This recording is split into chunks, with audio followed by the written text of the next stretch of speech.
2023 সালের 7 October Hamas ইসরায়েলে অতর্কিত হামলা চালালো।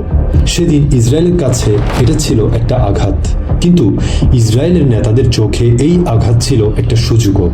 কারণ এই হামলা তাদের দিল সেই যুক্তি যা তারা বছরের পর বছর ধরে খুঁজছিল।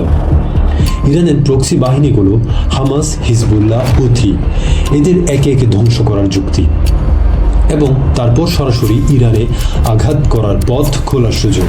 ইসরায়েল একটি সুচিন্তিত পরিকল্পনায় এগোতে শুরু করলো। একটা একটা করে প্রথমে গাজা, হামাসকে সামরিকভাবে দুর্বল করা হলো, হামাসের নেতৃত্ব হত্যা করা হলো। তারপর লেবানন, হিজবুল্লাহর প্রধান হাসান নাসারুল্লাহকে হত্যা করা হলো, হিজবুল্লাহর সামরিক কাঠামো ভেঙে দেওয়া হলো। তারপর সিরিয়া, বাশার আল আসাদের সরকারের পতন হলো, যা ছিল ইরানের সবচেয়ে গুরুত্বপূর্ণ আঞ্চলিক সহযোগী। এই তিনটি ঘটনায় ইরানের প্রতিরোধ অক্ষ, যা সে দশকের পর দশক ধরে গড়ে তুলেছিল, একে একে ভেঙে পড়ল। আর তখনই ইসরায়েল সিদ্ধান্ত নিল এটাই সুযোগ, এখনই সরাসরি ইরানে আঘাত করতে হবে।